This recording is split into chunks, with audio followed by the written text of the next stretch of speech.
my brothers. We were forged in victory.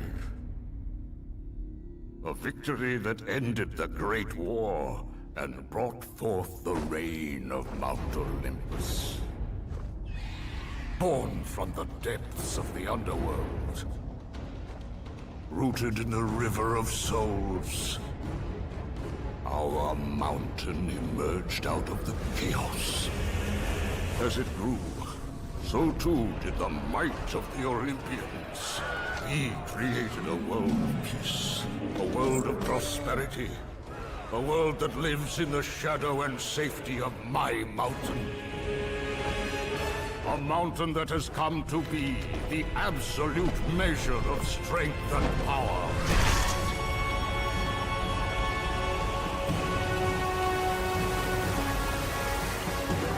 Now, on this day, that power is to be tested. The mortal Kratos seeks to destroy all that I have wrought. Brothers, put aside the petty grievances that have splintered us for so long. We will unite. We will stand together. And I will wipe out this plague. Olympus will prevail!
Sun has returned. I bring the destruction of Olympus!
All right, you can hear me now? Yeah, I can hear you. I didn't want to get in trouble about having music today. Yeah. So I figured I'd pay tribute to God of War 3, 15-year anniversary, right? I want to say I think it came out for the PS3, I think. I never played it, but I remember seeing it. I believe it was a PS3 thing too. For the time, the graphics were great. For that, dude. Like, for real. But happy St. Patrick's Day weekend to everybody. Hopefully, everybody had a good time. Responsibly, you know. It's not actually till tomorrow, so it's a long weekend. True. Like Utica celebrated it yesterday, Mhm. Saturday. You know, people going out getting shit faced, Mhm. spending too much to do it. You know, but we are here with our third show of the week. Friday's show was fun. I had a lot of fun. Well, it's a new week though, so True. Yeah, true. Sunday it does mark the beginning of a new week. just a shorter layoff. Yeah, absolutely.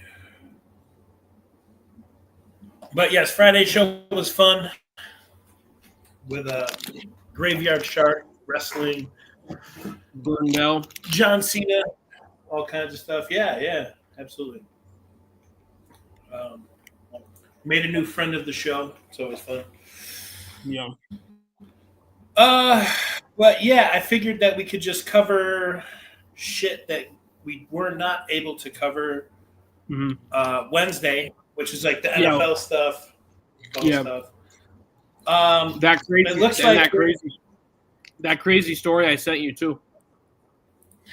Yes, and it looks like there is a new batch of top 10 FBI's most wanted. For the most part, there's a couple faces on here that I recognize, but for the most part, this is a brand new bunch here, man. And it's the 75th anniversary of the FBI's most wanted fugitives list, actually. When March? Well, you know what? Let me show you. Let's see. I'll show you exactly what I mean. Because I have it on the page right now. Let's see what we're looking at here. All right, here we go. So they have a big logo at the bottom of the fucking screen. Look at this shit.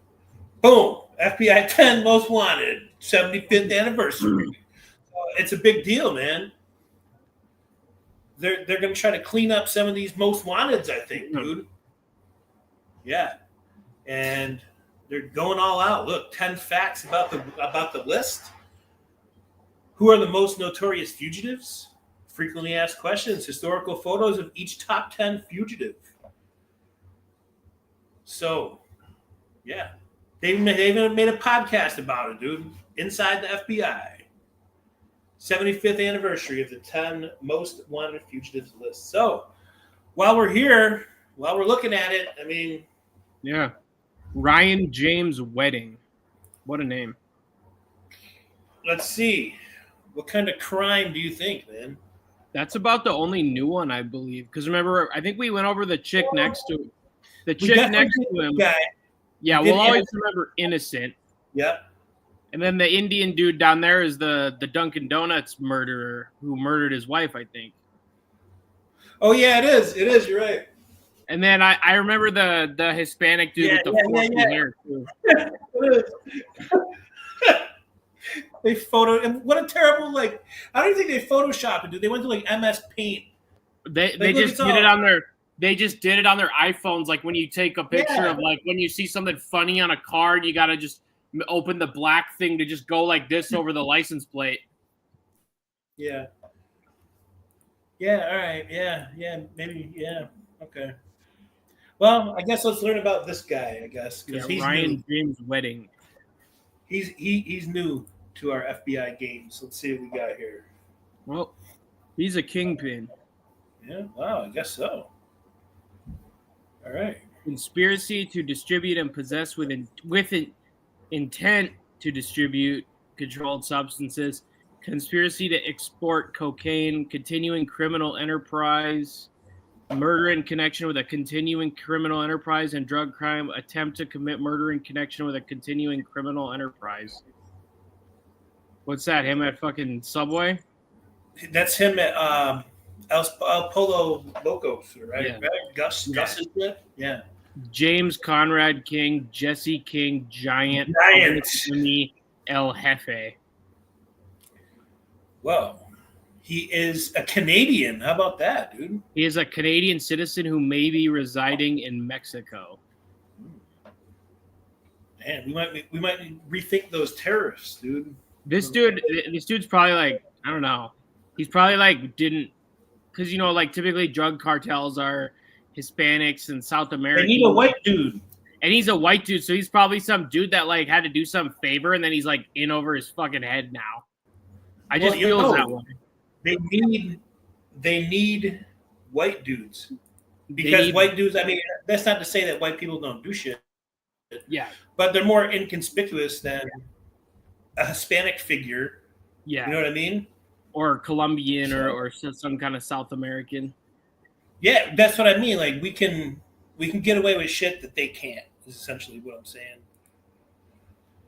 Let's check out some of these. They got some classics here. Yeah, some Bugsy Siegel shit. Yeah. Morley Vernon King. I'll do that guy. Yeah. You want to see what do you think he did, bro? He's like a shyster, dude. I know. Look at his ear. What do you think he did? His ears were so big, he must have been a rat for the feds. Let's see, dude. Oh, he was released on. Well, this doesn't tell you anything. Yeah, it just says something at the top. He was for what? Like they don't tell you their fucking crime? Yeah, it just has the pictures. That's stupid. That dude looks like he's from like an old horror movie. The old guy? Yeah, or no, this dude right here, Jackson. Yeah, he does. Bags under his eyes. He looks psychotic, dude. These are all from the 50s. At least the first two we pressed. He got recognized as a farmhand, but what did he do? Is like give us the crime, dude. All right, here's some stats like they give you every January before the Royal Rumble. Yeah, here you go, dude. You ready? Here's some criminal stats. Here's the criminal rundown. Since its inception, 535 fugitives have been on the top 10 wanted fugitives list, and 496 have been apprehended or located. Some interesting facts about the program are 163 fugitives have been captured or located as a result of citizen cooperation. 2 fugitives were apprehended as a result of visitors on an FBI tour. The shortest amount of time spent on the list was 2 hours by Billy Austin Bryant in 1969.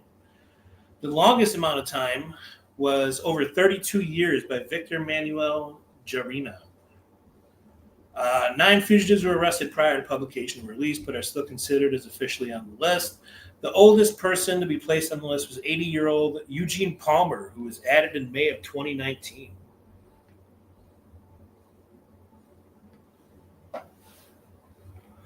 But it's kind of worthless if you're not telling. Like, I want to know why that dude got added. Yeah. I don't want to have to do like my independent research. Yeah, I should be able to click on his name and it takes me to his whole like file, dude. Yeah, just like the ones that are wanted right now. Right. Yeah, exactly.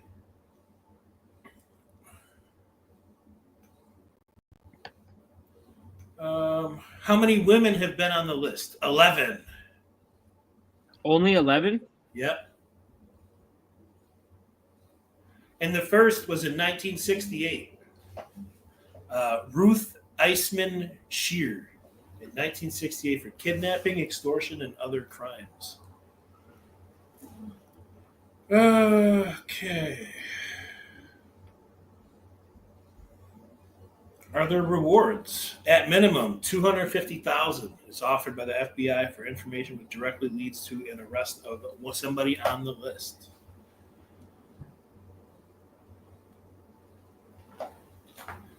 So apparently, the Department of Justice has a public enemy list. Never knew that. I didn't either. 10 most wanted public enemies. The U.S. Department of Justice made use of the term public enemy in the 1930s. Huh. Okay.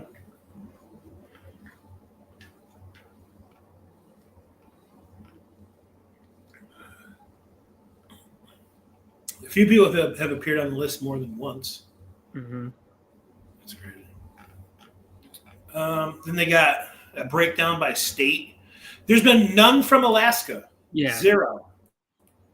Oops. Damn, how about that? None from Delaware, none from Maine. You'd think there'd One be at from- least, after 75 years, there'd be at least a Right. dozen for every state.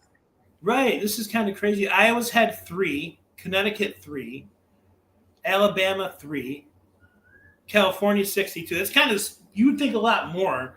Yeah. I mean, I totally get why they're so high on the list. New York 40, that makes sense too. It's a big Washington, probably a bunch because of Ted Bundy and all the serial. Only 8? I mean, that's decent.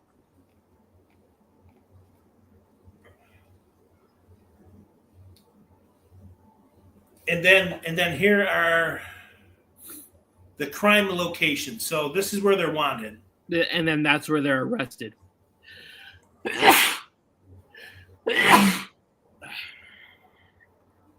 Well, it's like they're kind of the same, pretty much. Well, not really. New York, it's 3. It's 3 less in New York. Yeah. Yeah. Okay. Statistic tips by viewers. Let's see. Ooh, cases solved as a result of America's Most Wanted. Cases, and then the other one was cases solved as a result of unsolved mysteries. Oh shit, yo. We were born in the wrong age. We should have been working at the unsolved mysteries dispatch center. I wish, man. So, Unsolved Mysteries got 2. They got 2 under their belt, bro. That show was on for a decade, and they only got 2, or almost a decade. I mean, a little over a decade, actually. Well, you gotta think though. America's Most Wanted, like that's what the shit was created for. Like America's Most Wanted is dropping like. That's all it was. Right. Unsolved Mysteries. Right. Unsolved Mysteries is crime, but there was also the fucking ghosts and aliens and shit. Right. Yeah. It wasn't just wanted people. But let's see. In total, they got 2, 4, 6, 7, 8, 9, 10, 11, 12, 13, 14, 15, 16. So America's Most Wanted got 17, bro. That's crazy. Cases as solved by off the internet is 4. I don't know what this means. Top 10 family acts. I don't know what that means. Like that they did it as a family. I don't understand. Or that they did. I mean, yeah, because look, they have the same last names: Venny, Armstrong, Hammond. So it's like multiple people who were wanted for something. Huh. So like maybe him and his cousin like did a crime together. Yeah, or him and his brother, or something like that. Because see, Vini, there's 2 Vinis, couple Irvins, couple Armstrongs, and then Hammond. All right. Special additions to the list. James Earl Ray. I feel like I've heard that name before. Me too. I want to say he was a serial killer, I think. I'll just Google it on my phone real quick. But we shouldn't have to. Yeah, I know. Like, I should be able to just click on this guy. James Earl Ray. Oh, he's the guy who killed Martin Luther King. Oh, there we go. Okay. Yeah. All right. That makes sense. Okay. But, yeah. Let's see if there's anything new on here.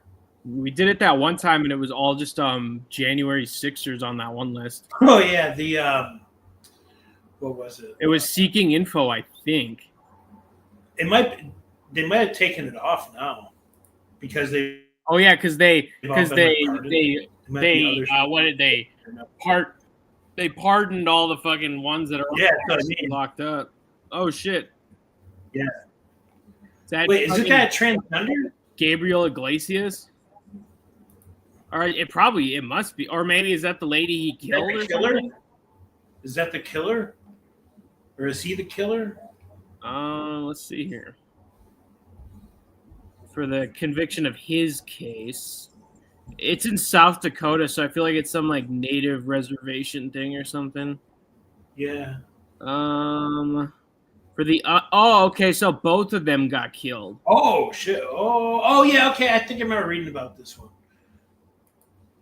Yeah, I pretty want to sure. look at that. I want to look at those two on the right there, the Asian dude, and then the one with the fucking glass broken. Wisconsin family action arson, Yeah. and then Chinese police impersonation scam. Where to begin? Do the impersonation scam. Okay. Man, I can't imagine what the fucking charges would be to impersonate law enforcement. Because impersonating a fucking? Because I remember those guys, the Nelk boys, once did this prank at an airport where they dressed up as pilots and then went to an airport bar and started drinking and shit. And it's like apparently it's a felony to impersonate an airlines pilot. So I can't imagine what it's. I can't imagine what it is for impersonating law enforcement. But let's see.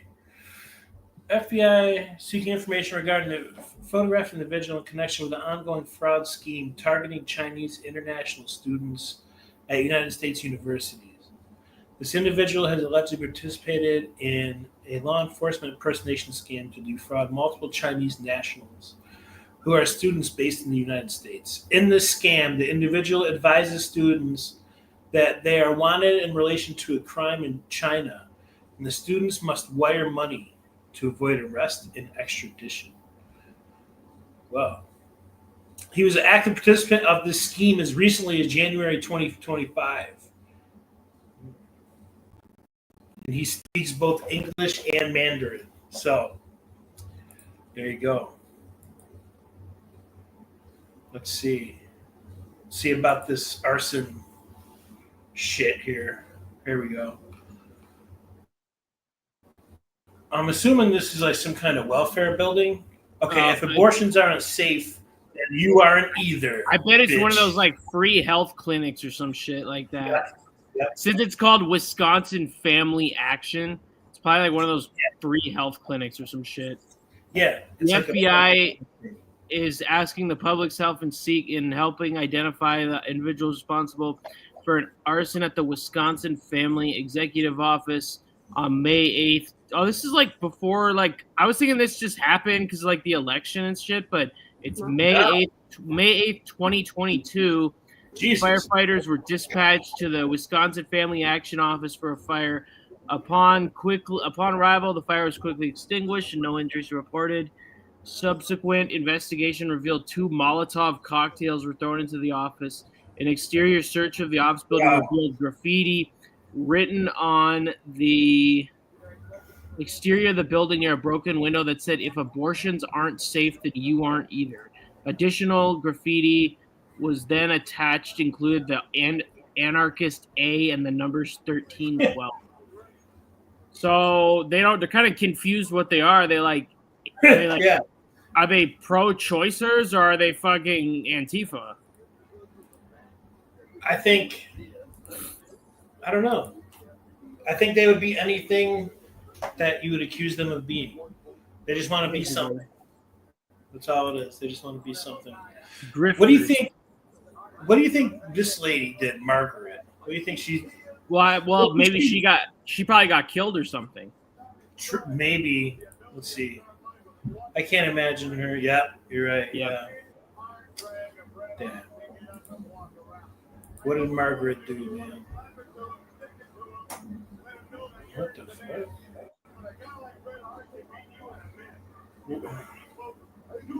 I wish I could just play this without downloading it. I mean, I could download it, but what is it?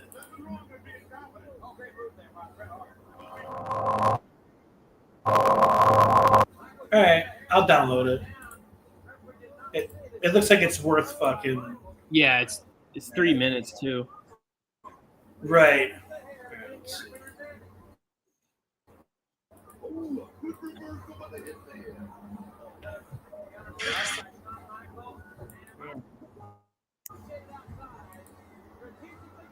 All right. Let me go here. Get this converted. And we'll check this out. Let's see.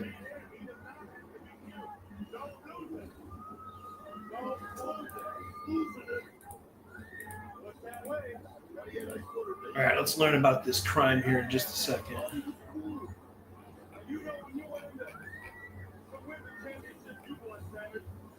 This was only in 2017, so not super long ago. Yeah.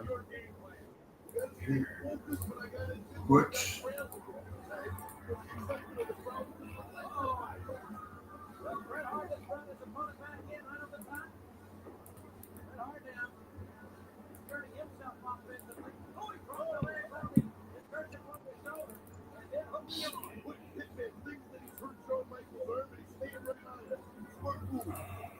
They're doing some kind of live watch along thing on the WWE Vault channel right now. And they got, I don't know if it's a dark match, I don't know what it is, but they got an old Michaels and Bret Hart match. I have no idea where it's from, what year. Yeah. I mean, Michael still has Sherry with him, so it's got to be somewhat old. Yeah. Okay. All right. I finally got this thing to download. All right. Let me throw this into our converter here. We can play this clip. Let's see.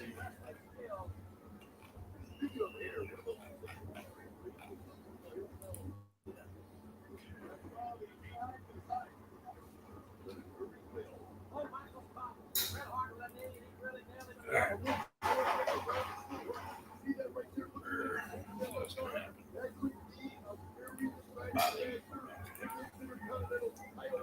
Oh yeah, dude. Even though it's going to be like 40 degrees tonight, Yeah. I'm so glad that winter is over. Like I know that there's going to be some colder nights to get through first, Yeah. but I don't mind that. I don't mind that, knowing that the winter is pretty much done.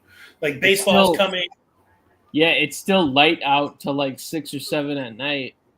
Yeah. Soon it'll be light out till like 9 o'clock here in like May. Dude. Yeah. Like 8:45 and shit. Like that's too long of a night to me. I hate that shit. Like I'm fine with it getting dark at like 7:30, 8 o'clock. Don't mind that at all. 9 o'clock, it's like, come on, dude. But it's kind of weird because like midnight in the summer, it's not as dark as like midnight in the winter. Definitely. That makes any sense at all. Yeah, I remember like when I used to work till like 10 o'clock at night and it would be the summer. When I was driving home, you could still see like a little bit of light, like in this, like at the, like beneath the clouds a little bit. You could still see a little bit of light. I remember.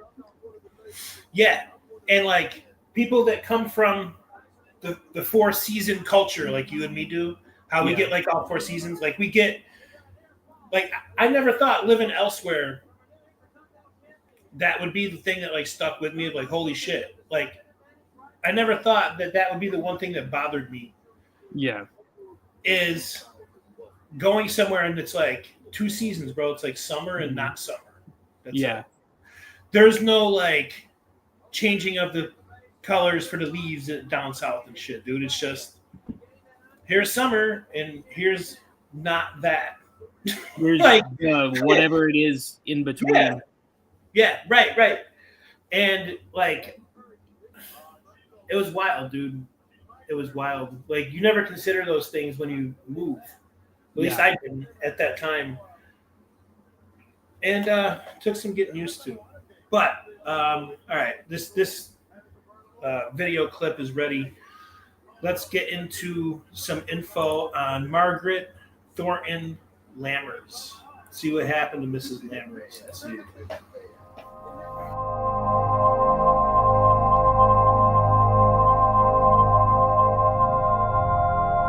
What would you say like her reputation was in Gatesville?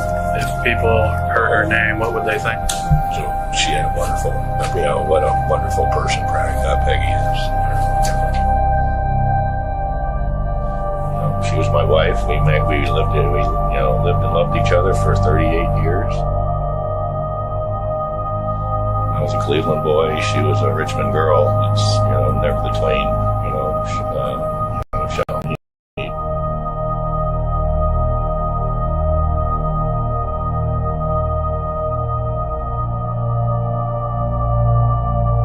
been out of the ordinary for her to stay by herself at the river house? No. So she was comfortable being by herself? Yes.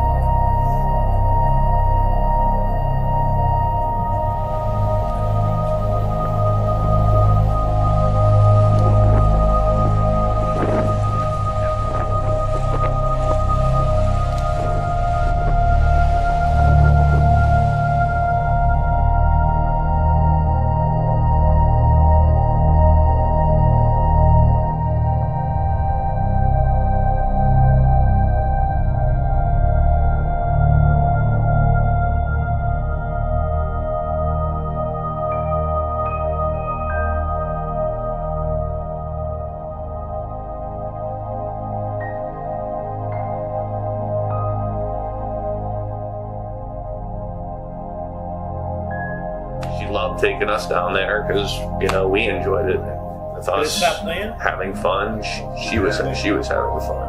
Shit. I got Looks like there's a couple documentaries about her, like some amateur ones on YouTube, but still. So it looks like someone tried to set her up to be killed, man. Yeah. But it reminded me of this documentary trailer I seen that's coming on YouTube, not YouTube, on Max actually. Yeah. So I guess there's a documentary about this coming out on Monday. And it's supposed to be like some explosive case that like no one's ever heard of or anything. Yeah. I guess some dude. So this is apparently her second murder trial.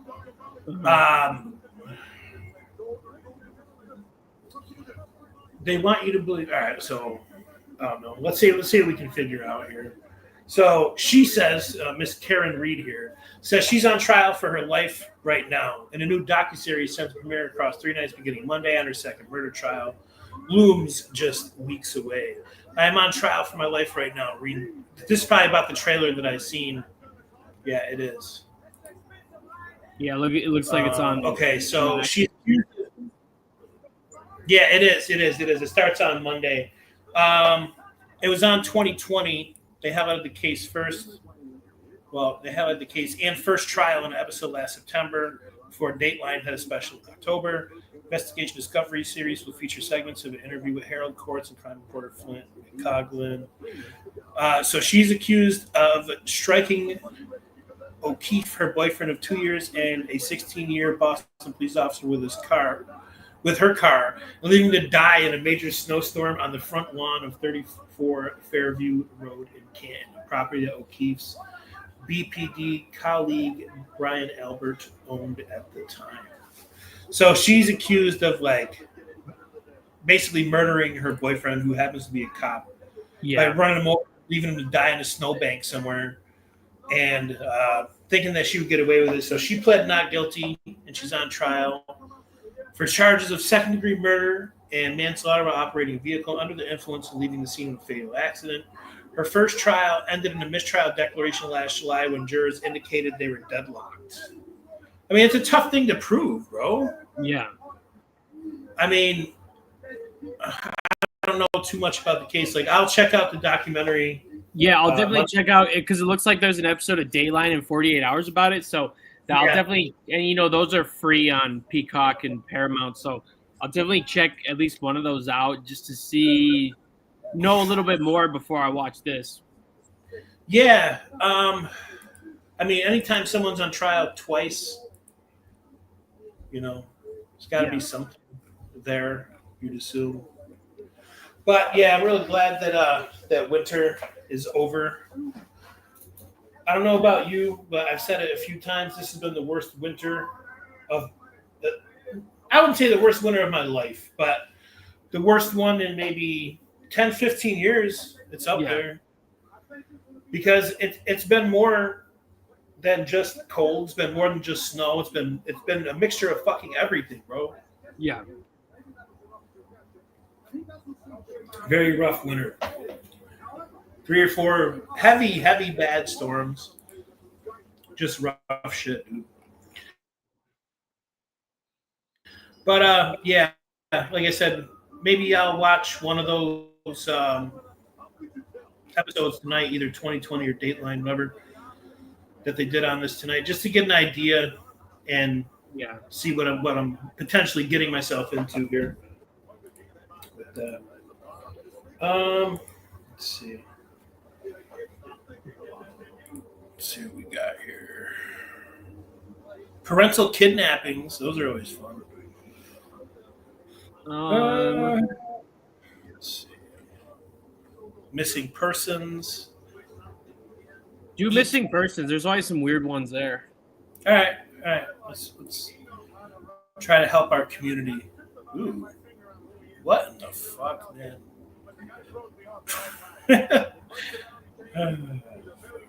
I mean, it's kind of fucked up to say, but like once in a while, like our local news Facebooks will have like some people will be missing for like a week, and it's some fucking meth head with face tattoos. And my coworker were like, "Man, they're not missing. Just ain't nobody looking. They're not missing. Just ain't nobody looking for them." Dude, they're binging out for a little bit. They'll be back. They know what they're doing. All right, this old lady, she's got some intriguing. Damn, she's been missing since 2007.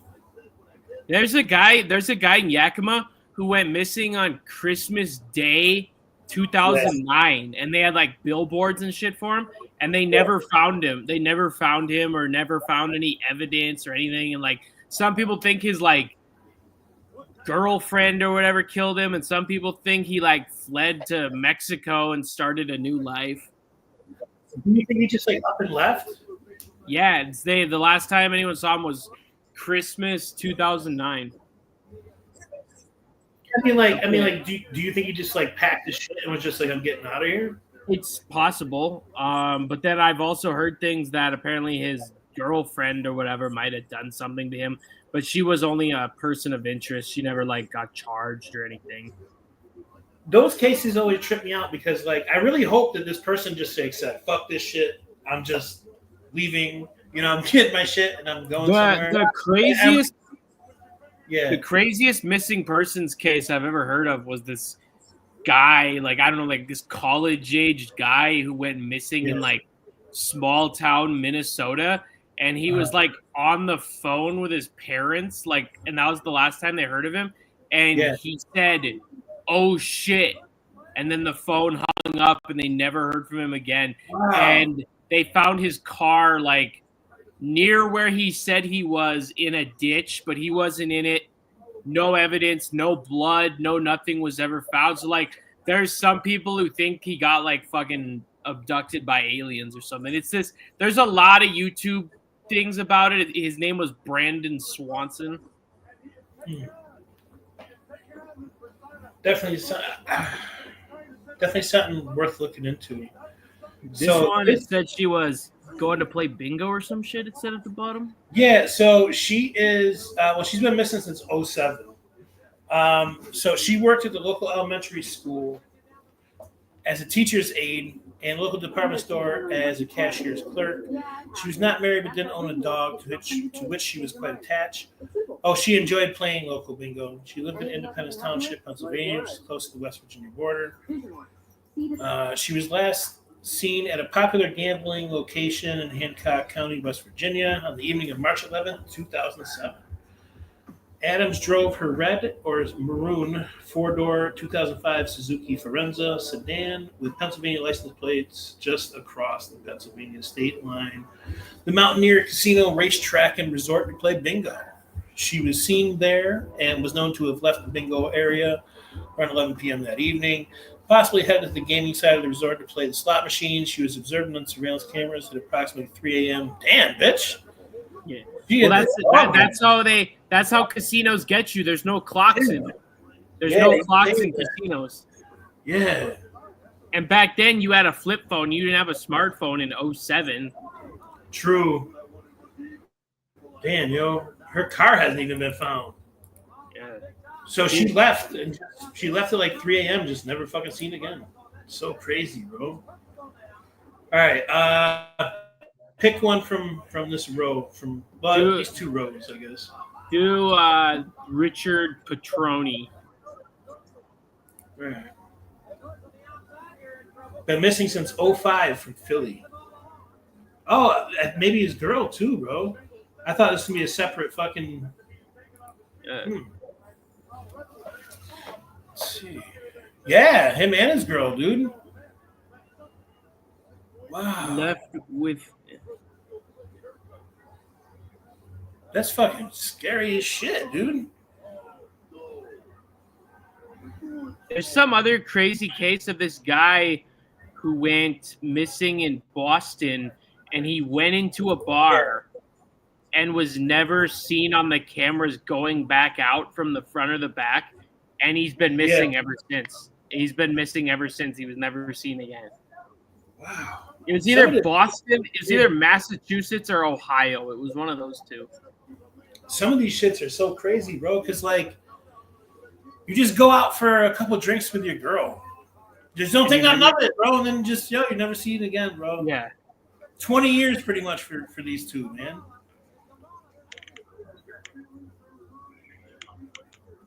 Yeah, they went out to meet up with some friends, bro, and just, wow.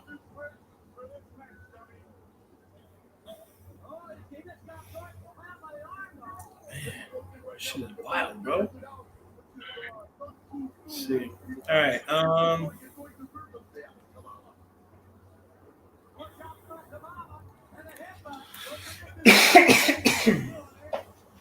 Let's see. See what happened with this guy. He kind of looks like a Into the Wild dude. Yeah. That's what I mean. Damascus. Syria.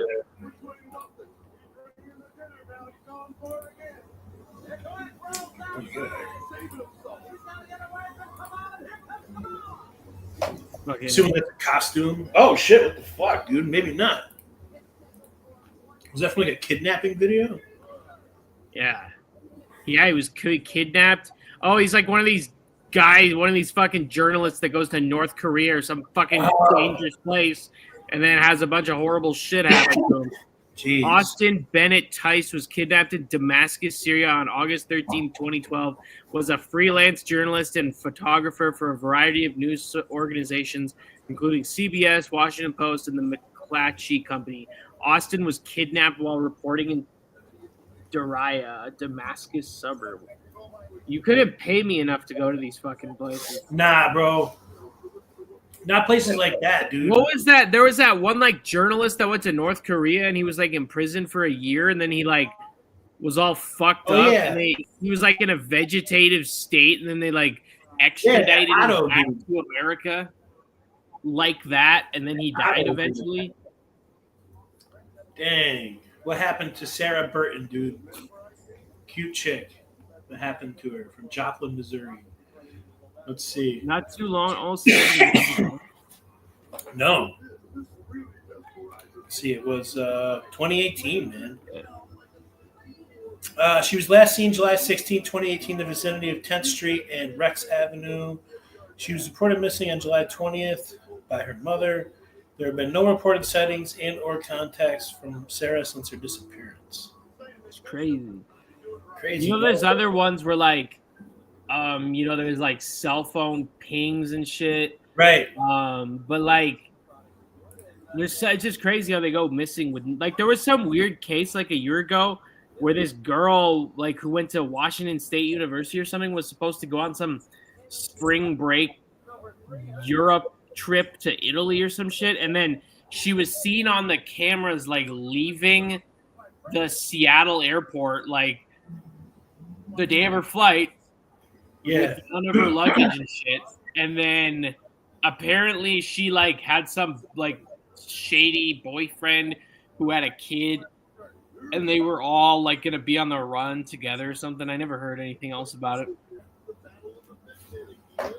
This chick too, 2017. Well, there's that one college chick too that like just went missing in the Dominican Republic that they've been talking about for the last like 2 years. Yeah. You know, they gotta like give more information about where they were last seen. Yeah. She left her home on East 9th Street in Lumberton, North Carolina, and was seen getting into a brown Buick.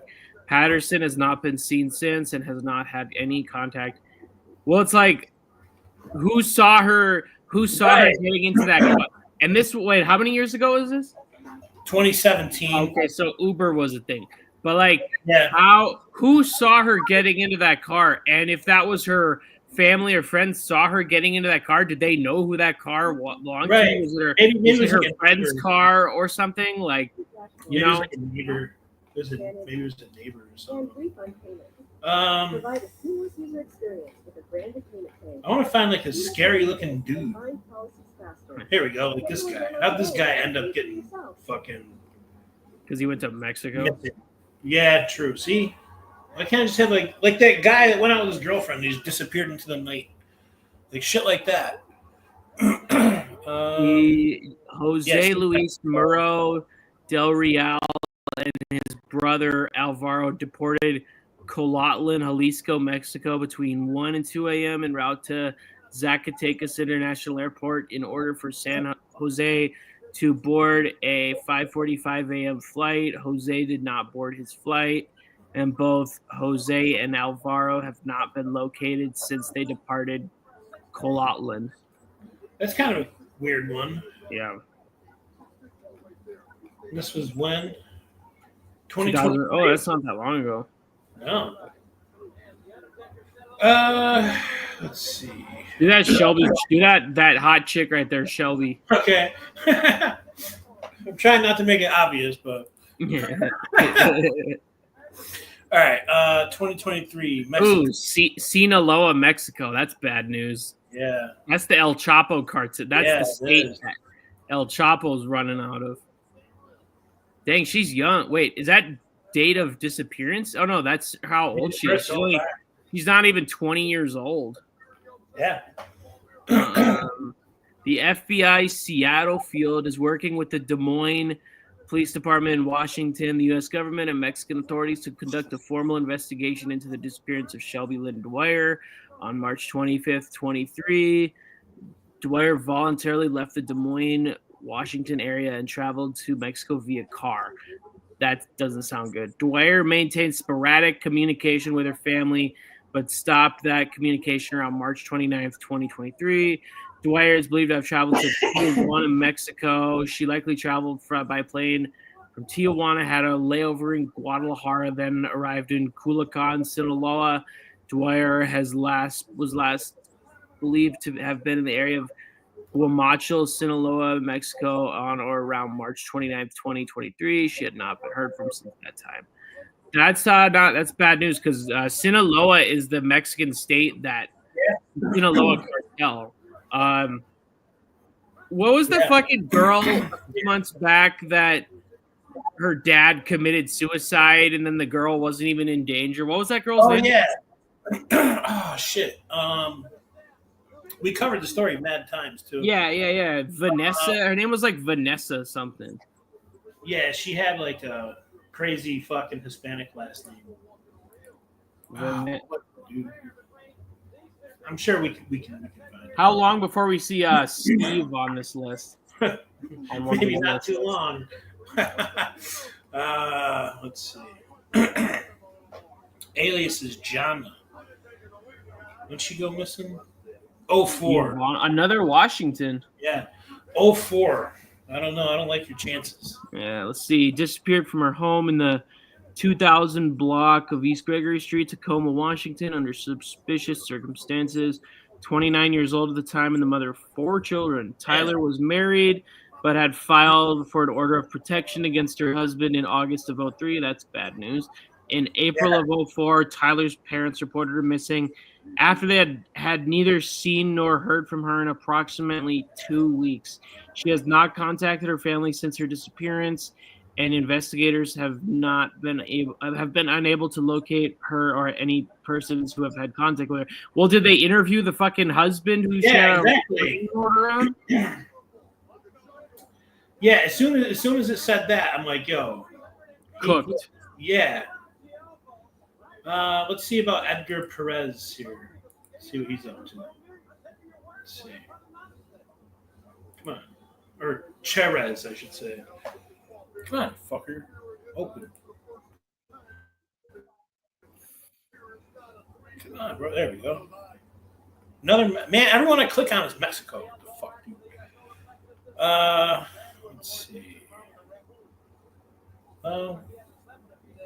He was kidnapped by unknown suspects near the corner of Avenida Tabasco. In Cale, Chile, Mexico. Pancingo, in Mexicali, Mexico. Yeah, that's the cartel or some shit. Some fucking human traffickers. That's why I could never fucking go to these places. I don't want to. Oh, that Kyron kid's from Oregon. California missing since 2018. See what happens. Okay. She was seen by her family at the residence in the White Mountain Estates area of Chalfont Valley in Mono County, California, during the pre-dawn hours of April 13, 2018. At some time during the early morning, Carly left with the family residence while likely wearing gray sweatpants or jeans, a white t-shirt, and Vans brand shoes. Carly left her personal belongings at the residence, including her phone. She was last seen by witnesses walking south approximately 30 yards east of Highway 6 and 100 yards south of Sierra View Road on the morning of October 13, 2018. Ain't no girl going anywhere without their phone. Yeah. 2018. I'm just saying, even back then. So that would lead me to believe that if she was going somewhere, she wasn't expecting to be gone long. Fucked up. But let's see. We can get into this here. Oh shit! I gotta grab this charger.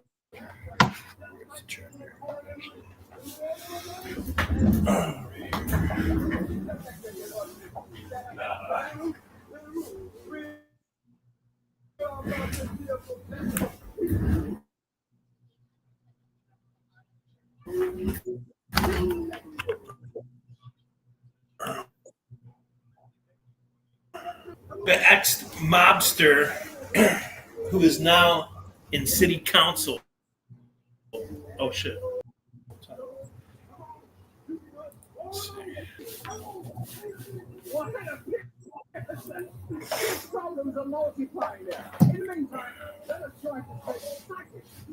Come on, motherfucker.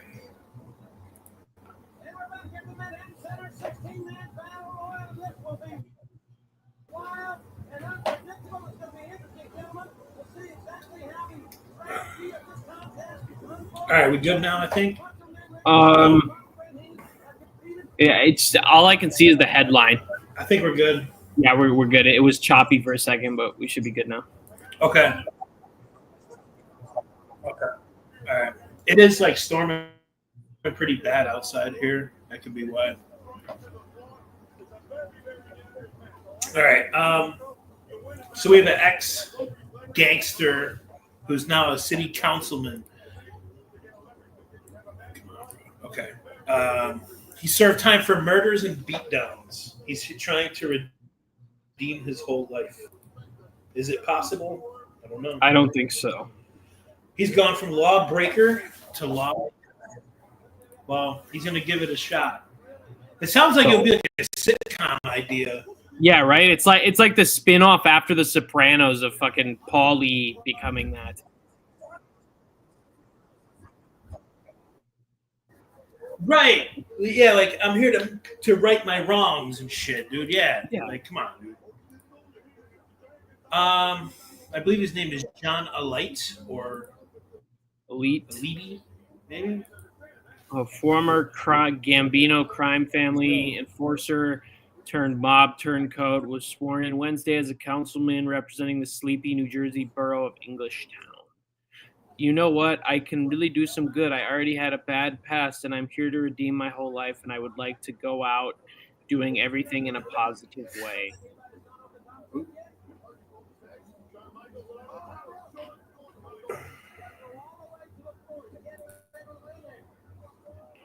So he wants to redeem his whole life, dude. I'm here to redeem my whole life, and I'd like to go out doing everything in a positive way. And there he is outside of the English Town Municipal Building. His work in the 80s and 90s as a top earner for the Teflon Don Gambino boss John Gotti and son Junior Gotti will serve him well in politics, he explained. I understand the Machiavelli stuff, the treachery. I mean, every aspect of the street is like the government. So I understand the maneuvering these candidates are doing. So I feel I'll be able to bring my knowledge and past history into politics, which he probably can, honestly. Yeah. I agree with him for the most part. Alite he spent 14 years in. Spent 14 years in prison on conviction that includes 6 murders, 37 shootings, and countless beatdowns while working as a Gambino henchman. Jesus Christ! But he didn't have to put any. I like how they made like this line like humorous, but he didn't have to put any rivals in cement boots to score his council seat. Yeah, he didn't have to this time. He was appointed to fill a vacancy through the end of the year after being recruited by English Town Mayor Daniel Francisco and other leaders impressed by his civic work helping youths.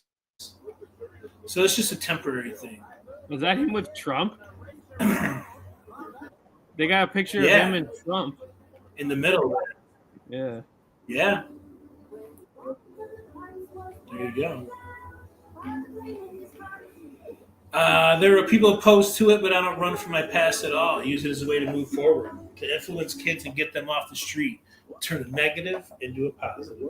So he's like the ex-gang member that has to go to elementary schools, speak in the mode of being the motivational speaker.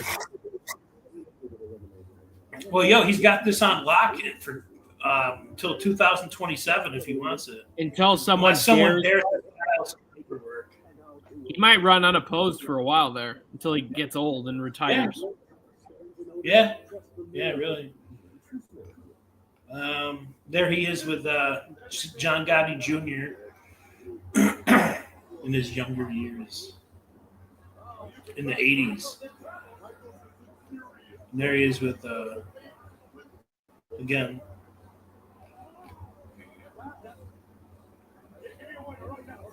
he said he's more qualified than any lefty Democrat holding higher office. He said that Jasmine Crockett does not sound educated.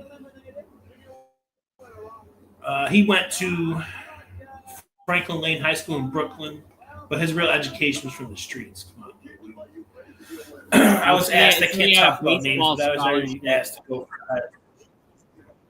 He said he had a baseball scholarship. He never had of a varsity athlete. It said he threw his arm out. It figures. It fits. Oh, yeah.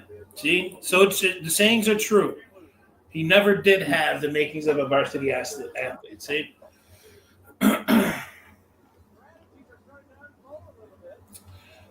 He's not your typical politician. He gets the job done. He's a workaholic.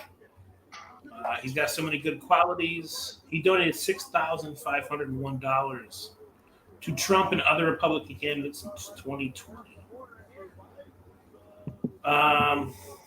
He became a free man in 2012, 4 years after becoming the star government witness in a 2008 racketeering case against his one-time best friend, Junior Gotti. The trial ended in a hung jury. He wants to mend fences with Junior, but he's not holding his breath. Yeah, I don't think so. And he says that he cannot forgive him, which, come on, dude. You try to put him away for life, bro. How do you feel about these mob members that like go on to do these like podcasts and documentaries and shit, dude? Do you think it's fucked up? Like, do you think that it like betrays their lifestyle? You know what I mean? I mean, obviously, I haven't lived it, so I couldn't have a solid answer, but I think it does a little bit. Like, even if I was in the mob and wasn't anymore, like, I wouldn't think I'm out of the woods. I would never think I'm out of the woods, honestly. Yeah, dude, these guys like go on there and like tell stories and shit. And like, man, I'll tell you, I was sitting in the room, and I'm like, yo, what are you doing? Yeah, tell secrets and shit. Yeah. And like, I'm like, just because you're considered an ex-member, maybe your opposition doesn't know that you're an ex-member. Yeah, dude, like they're sitting there talking like, you know, they're sitting there telling stories like they're working at like fucking, you know, like a fucking business office or something. Yeah, at the fucking You'll never believe what this store. guy brought in on lunch. Like, no, dude. They're sitting there like, yo, I seen this guy get whacked, and I sat there and continued eating my salad. Like, you know, like, what are you doing, bro? It's just wild to me. Like, I get that people in general like the mob, like, culture and shit. I get it. Yeah. I do too. But, like, a big part of the mob culture is, like, not fucking running your mouth about what's going on, dude. It's like the whole point. Like, It's like the whole point of it, really, is like you're like sworn. You're like swearing to an oath, basically. Yeah, dude, blood in, blood out shit, dude. Yeah. Yeah. All right, let's see here. All right, let me pull up the story here. Let's see. Let's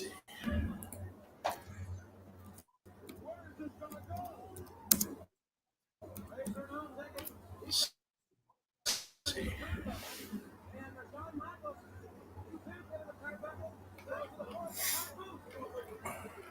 All right. Let's see what we got here. All right. Okay.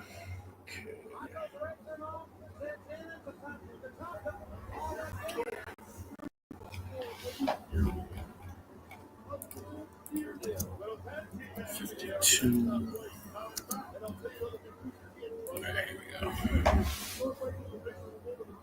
All right, here we go.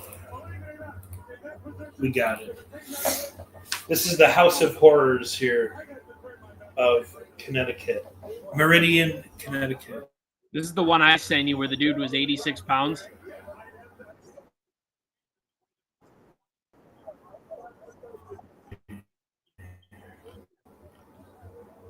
Yeah, this is the one I sent you. Yes. This is the one. Okay. Yeah. Okay. Just making sure we had the right thing here. All right. So, yes. This is kind of like the other story that we had previously, too, with it was a whole family living in this fucking I remember place that. here. Yeah, I remember that. But yeah. But here, the biological mom of a Connecticut House of Horrors victim refuses to explain why she didn't save her son from years of torture. Because like, it was the stepmom. It was the stepmom that was holding him hostage and stuff. I mean, I guess I understand.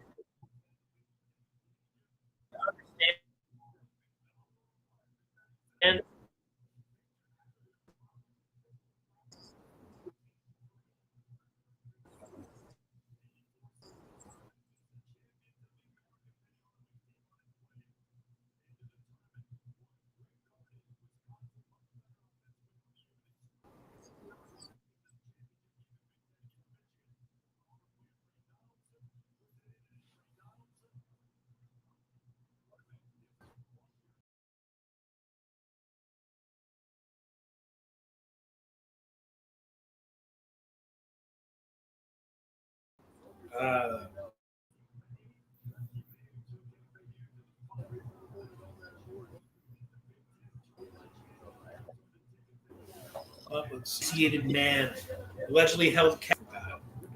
Endure. The 52-year-old resident of Meridian, Connecticut, now.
All right, I'm here. I know what it is now. What is it? I gotta delete some shit off this laptop. Oh, no problem. So I'll do that tonight. Yeah, it's all good. But the basis of that case was basically they found this dude and he had been held captive in this room for 20 years. So he was like 30, 32 years old. Like, I don't see how you could live a normal life after that. I really don't. You can't, bro. You don't have a chance. Like, you don't even know anything. Like, your life, Right. like, you're going to be, it's one thing to get kidnapped for a week. You're traumatized. This dude was held captive for 20 years. Right. And since he was 11 years old and he's 30 now or something like that. And it says in the article. But, like, how are you, like, you're just never going to be okay. Trying to, I don't know what the fuck I did, honestly. Hold on. Here we go. All right, we're good. We're good now. Okay. I don't know what the fuck I was doing. Okay. So here's more of the story here. So the mom who came outside her home wearing a gray hoodie and spoke briefly to nearby workers who were moving neighborhood Christmas lights did not answer directly when asked why she had not saved her son. And there's a picture. That's the stepmom that got arrested because it was the stepmom that had, yeah.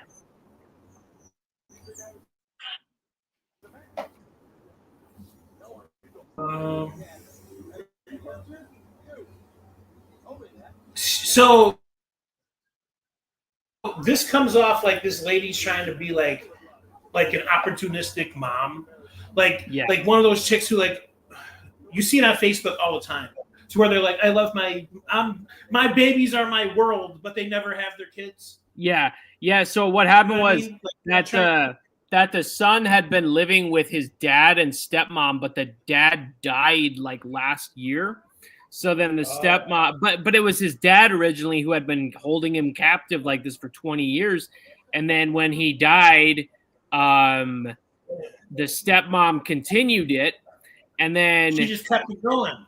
Yeah. And then so her stupid defense is trying to say like, oh, well, she isn't the one responsible. It's the dad and he's dead. And it says all this horrible shit in this article about how, like, the dude would he didn't have a bathroom.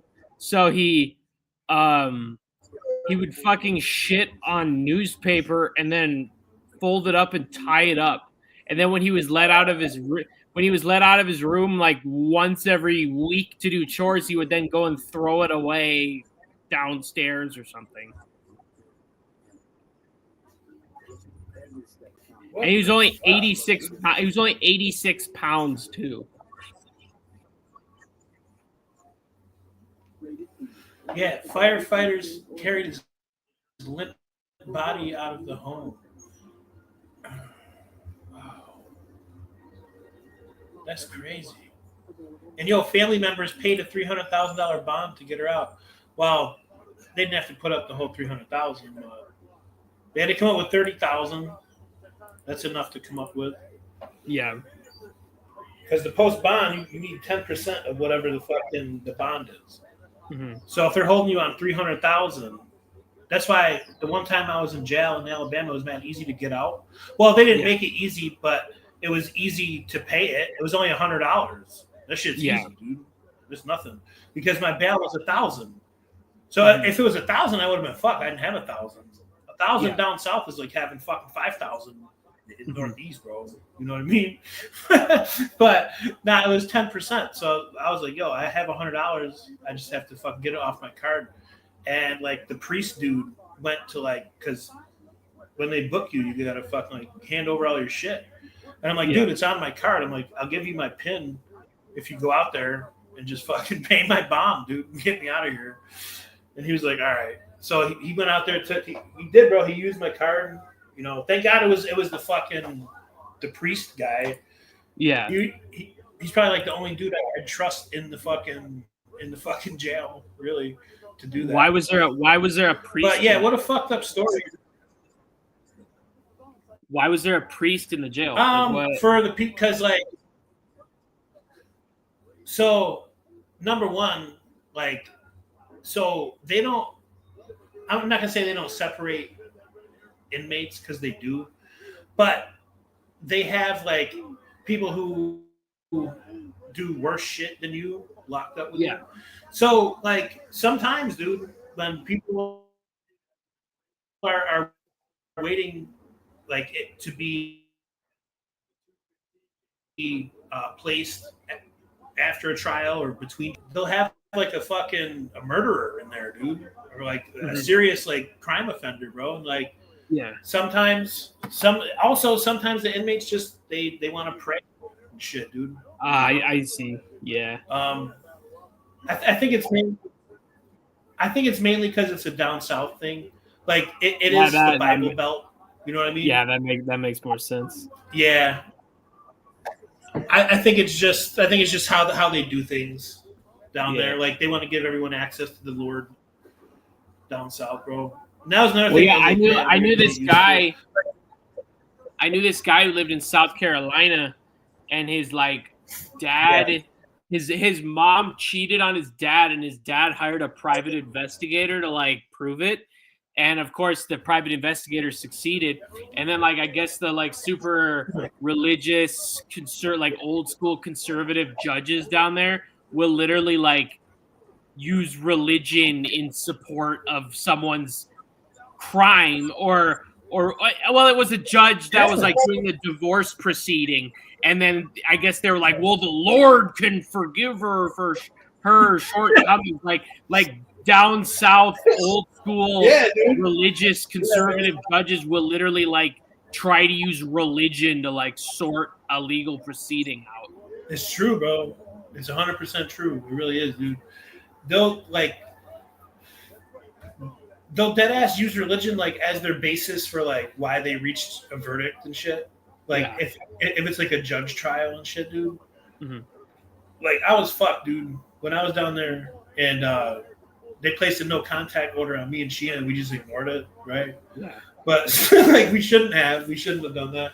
But the judge placed the order on me. So after that happened, 4 hours later, I'm back home. We're watching shit on Netflix and shit and whatever. Yeah. But dude, the judge, I was fucked from the beginning, dude. It was a black judge. I'm some white dude.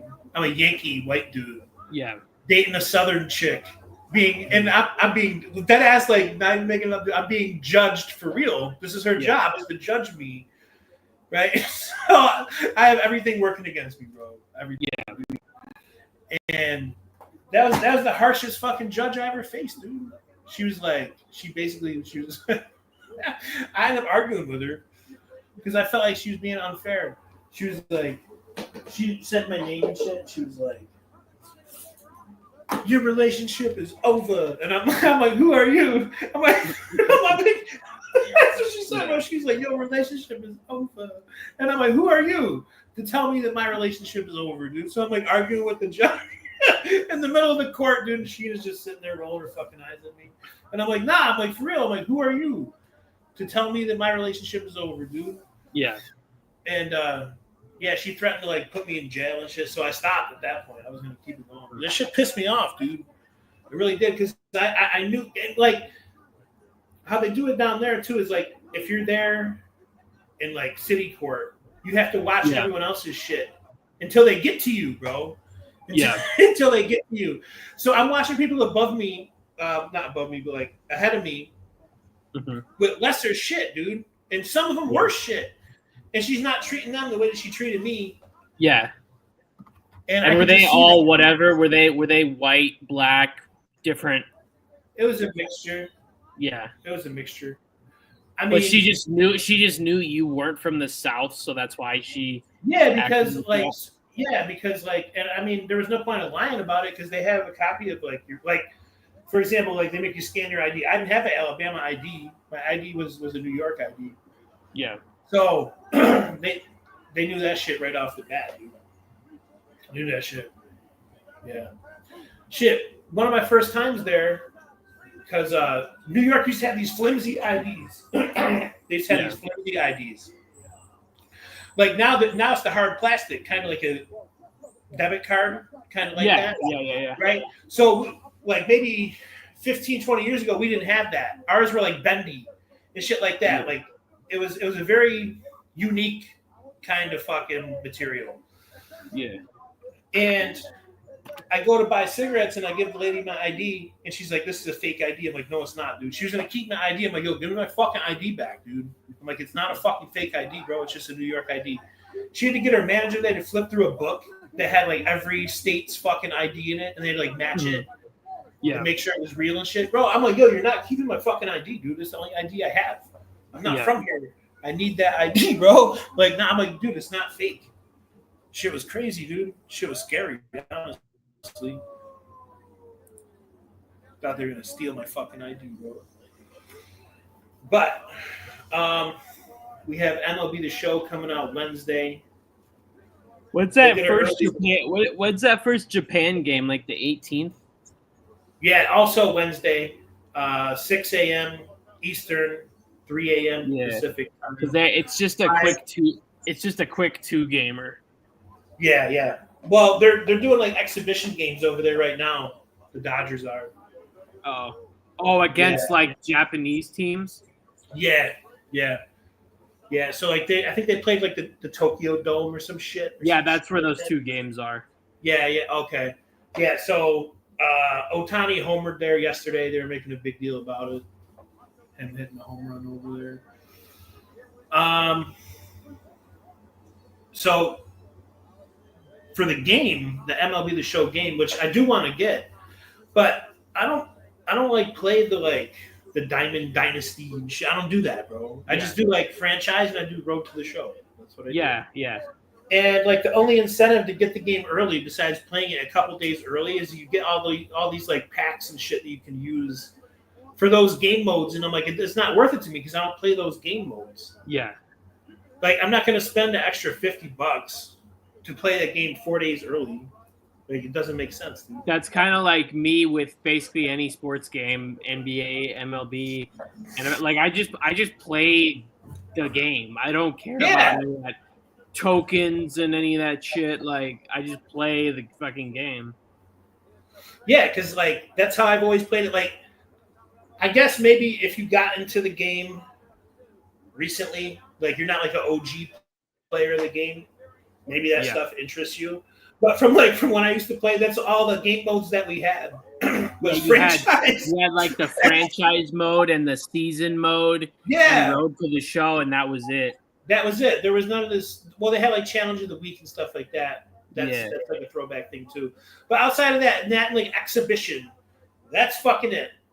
And like maybe it's the era I grew up in, the games I played.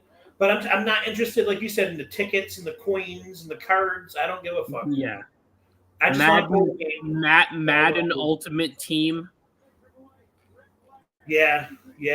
Like I can see the appeal. Like I get it in a way, but like it can be fun. It's just like I don't want to invest my money into it. My name's Tyler, and I'm play it. What was that? I was trying to delete some of these videos out, and I actually accidentally played one. Because after you have so many videos, Yeah. it makes you delete some. So I'm trying to go through and delete these while I have it open here. Get so many shits out of here. But yeah, so I'm expecting MLB to be MLB. Like, I don't need anything updated. I just need that's one game I don't give a shit if you just copy and paste the same thing every year. I don't fucking care. I'm fine with it, dude. There's nothing wrong with it. You don't have to, not horrible. It's not like Madden, but like Madden needs a complete overhaul, and it has for years. But yeah, MLB, I don't have any complaints with MLB games at all. As far as the season will be here in less than 2 weeks now. Yeah, I think the first series is end of March, so like March 27th. I think opening day is like March 27th. Yeah, because we're 11 days out. So, let's see what else we got to get into here. I don't know how the Yankees are going to be this year. I could see it being like a resilient kind of year, like we overcome some shit, stuff like that.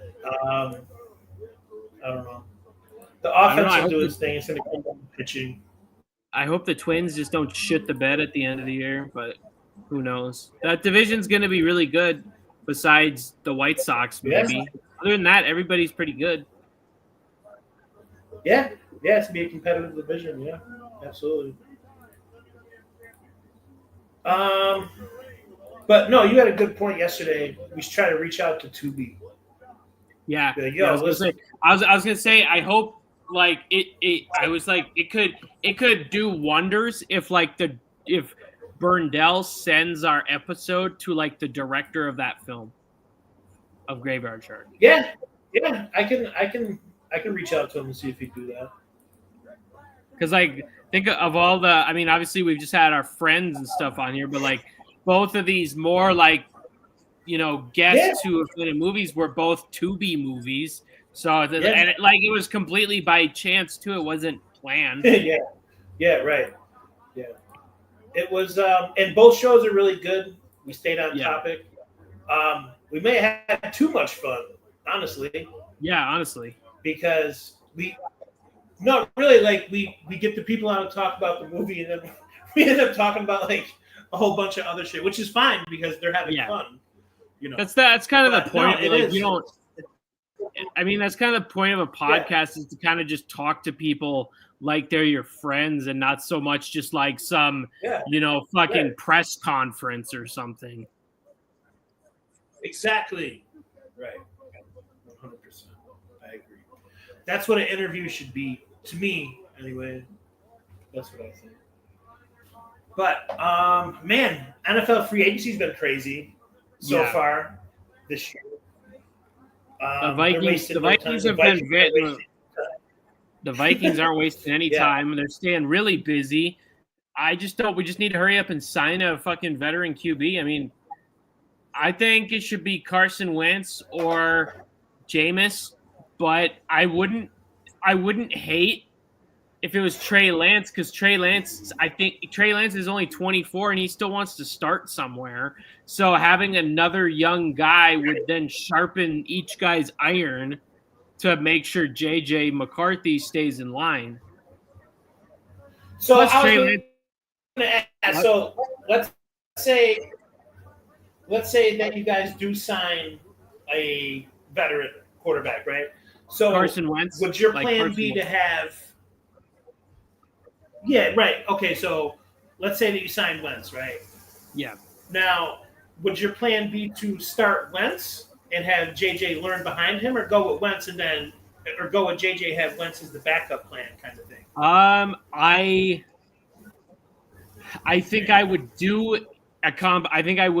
a starter camp competition, and I would lean more towards JJ, and then I would lean more towards JJ starting because the last like 3 teams Wentz has been on, he's been only a backup in Kansas City and Rams. So he knows his role. And, you know, a lot of people think he's really trash, but like he led the Eagles to the Super, like that first Super Bowl the Eagles won. He basically got him there. Yeah. He got injured in like the middle of December. So he basically, his regular season basically got them there. And then, so he had, you know, some pretty remarkable years in Philly. Not so much in Indianapolis, in Indianapolis and DC, but at the time they were both pretty poverty-stricken organizations. And then, you know, he's gotten to, you know, sit under Stafford and under Mahomes the last 2 years. So, like, I think he's a good guy to have because he's been in every role, playoff, backup, starter, whatever. And then our QB coach is McCown, who was his teammate in Philly. So that could be a really good educational system for JJ. Yeah, it could. As for another reason I think why Darnold played so well the way that he did last year is because of our head coach, but also because McCown was also Darnold's backup in New York. So there was that chemistry there. There was that chemistry there. Yeah, and as for Dallas, I don't know why we act like we have like no money. Like we have these players restructure their contracts. And we just like pick up dudes who like, yo, that might work. Yeah, some random running back to a 1-year deal. Yeah, it's like, dude, like it's disrespectful is what it is. Like, yeah. So why are you? It'll be so. I would respect it more if they would just be like, don't even bother restructuring the contract. And then you could just use that excuse and be like, you know, well, we put too much into Dak and fucking Lamb. The money's tied up. We can't do anything. Why are you asking these guys to restructure for the money to just fucking sit there? Yeah. I don't understand, bro. I don't get it. And then like all these other guys, they're leaving. They're fucking leaving the team and they're talking shit on their way out. And they should. Like, all these other fans are getting mad about it. I'm not getting mad about it because they're telling the truth. Yeah, like that guy who signed with Seattle. Okay, so, right. And like, okay, like Seattle might not get a Super Bowl in Seattle neither. But at least they're showing him that, like, they're trying to do something to make that happen. Instead of just fucking sitting there and not doing it. Yeah. Like, I don't blame. And then someone else did it too. Jordan Lewis left too and was talking shit. Well, he wasn't really talking shit. He actually apologized for leaving, and he was like, "This is a decade's worth built up of frustration." Yeah.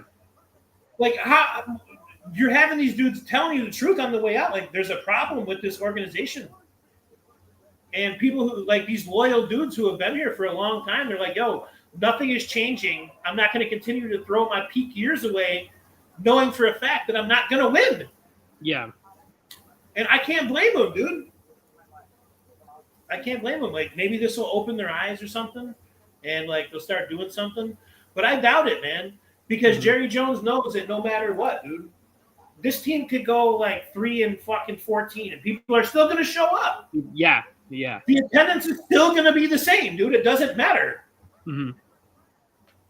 There's no incentive for them to give a shit to win, dude. It's just the way he's the real problem. It's not the coaches.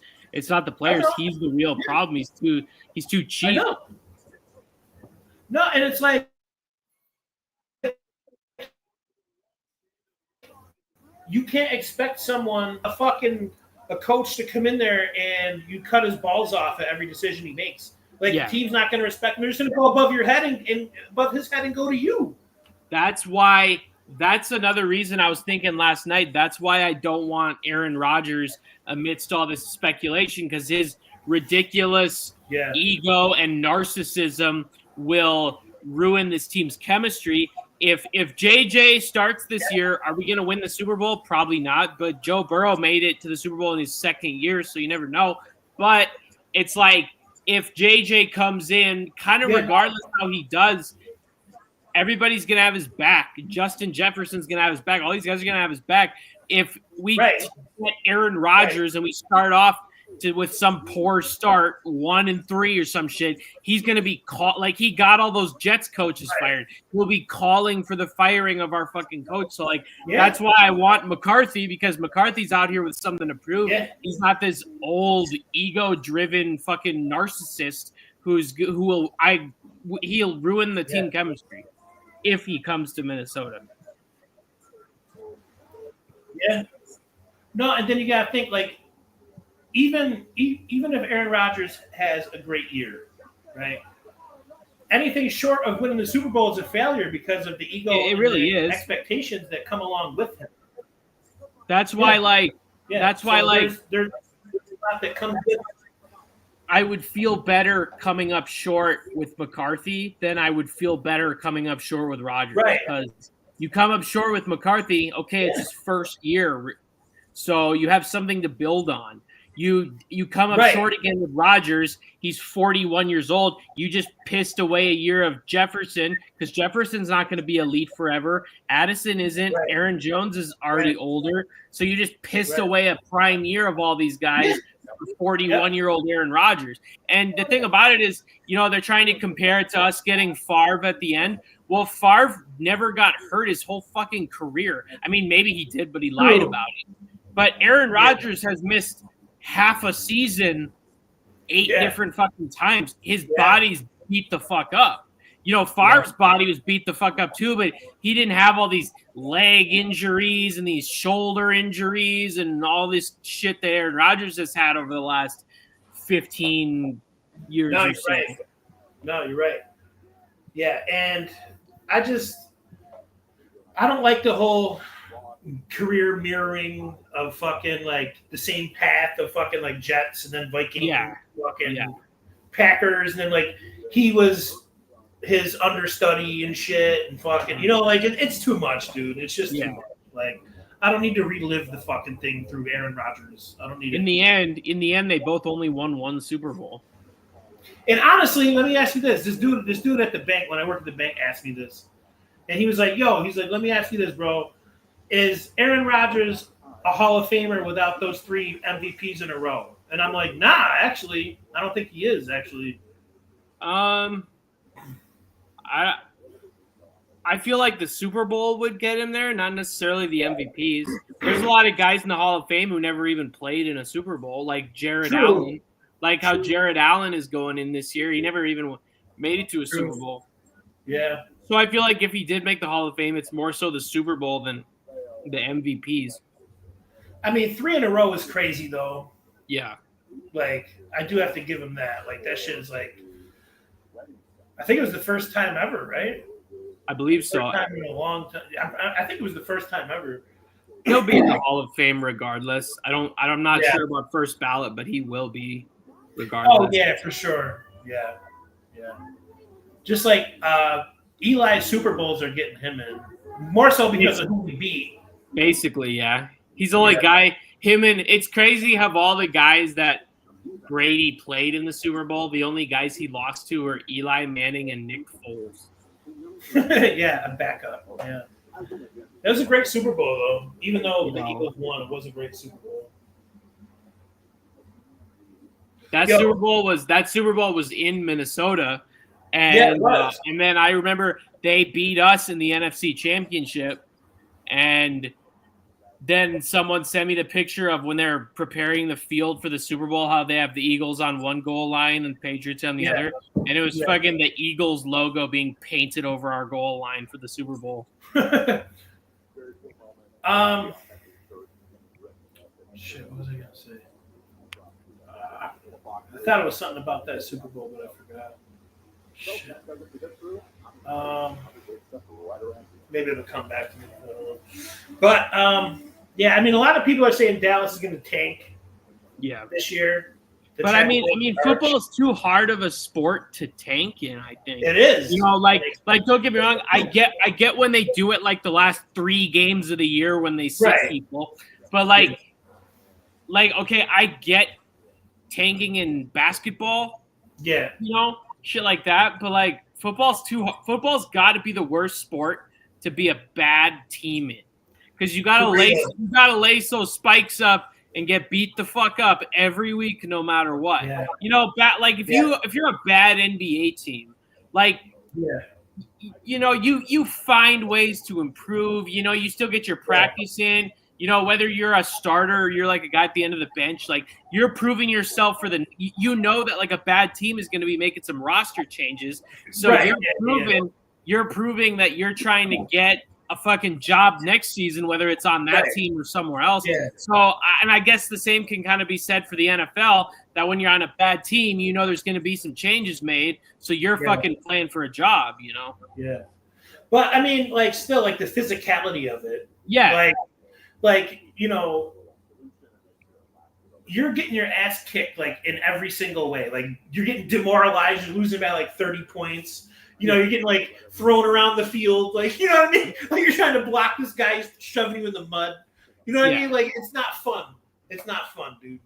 Like, and then to know that you have to do it for the next, like, 3.5 months. Yeah.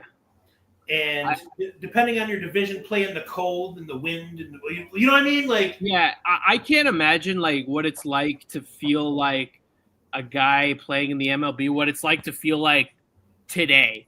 Like, you're locked the fuck in for, you hope, the next 6+ months if you want to win the World Series. But, like, you're doing nothing but baseball every day, you know, like, basically 28 out of the 30 days of the month from now until fucking Halloween, if you hope to win the World Series. Yeah. But, like, I just always wondered how that feels, like, mentally.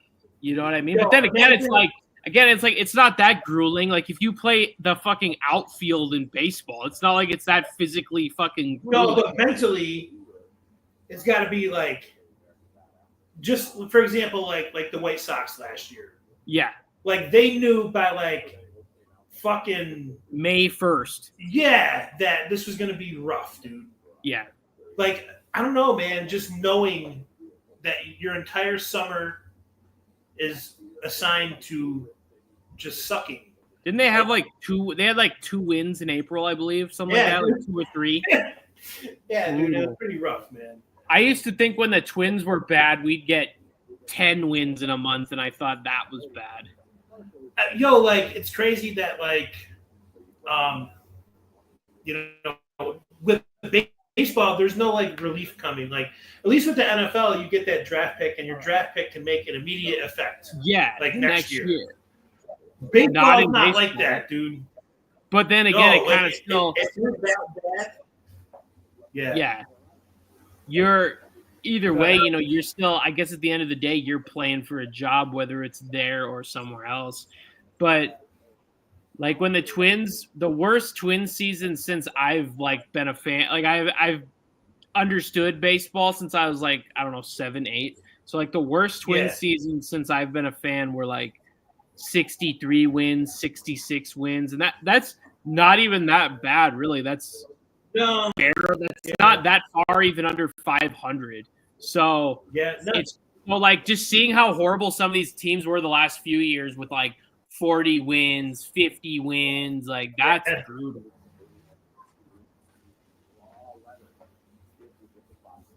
There used to be a saying that, like, you know, obviously there's some exceptions to the rule, like the White Sox, and like there's like every year there's me one like really bad team, you know. But for the most part, every team's going to win 62 and lose 62. It's what you do with the other 40. Yeah. You know, that separates who's good and who's bad. You know? But yeah, I mean, some teams don't fucking qualify for that. Like there were some bad Tigers teams that I remember.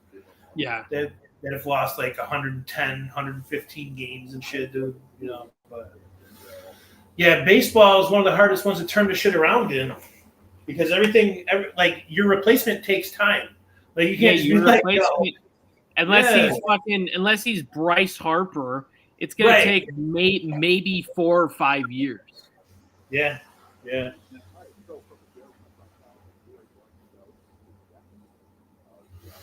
Let's see. I think that's pretty much it, right? Yeah. I was gonna say for Wednesday's show, because those last 2 play-in games for the NCAA tournament will be on Tuesday. Yeah.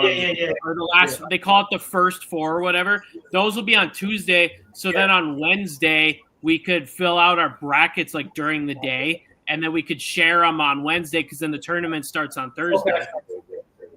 All right. Yeah. So we can have some NCAA. We can have some NCAA tournament predictions on Wednesday. All right, we can do that. I'll make like a little ESPN pool on the ESPN fantasy app, and then I'll send you the link for it. Okay. All right, that'll work. So I'm gonna try to find one of those documentaries tonight about that. Yeah, chick me too. For sure. I'll ran have some over that time. guy. Yeah. Who left him in a snowbank to die, allegedly. But yeah, it was a crazy thunderstorm we just had, bro. It's kind of wild. Winds were crazy, but it seems to be over now. Yeah. So we will get out of here. It's St. Patrick's Day tomorrow, so it lands on a new week. So stay out of a cell Tonight and tomorrow. Yeah, because the jails will be full with idiot. The jails and the holding cells will be full with idiots anyway. So Drunk you takes. don't want to have like a cellmate. So stay out of a cell, especially this week, especially the next 2 days. Yeah, holiday weekends you want to stay out of the cell for multiple reasons. Number one, they're packed. Number two, it's going to take forever for you to see a judge. Yeah. So just avoid the whole thing. Yeah, stay home. If you're going to drink, stay home. Yeah, drink at home. Yeah, there you go. All right, guys. We'll see you Till Wednesday. Wednesday night. We'll see y'all. Peace.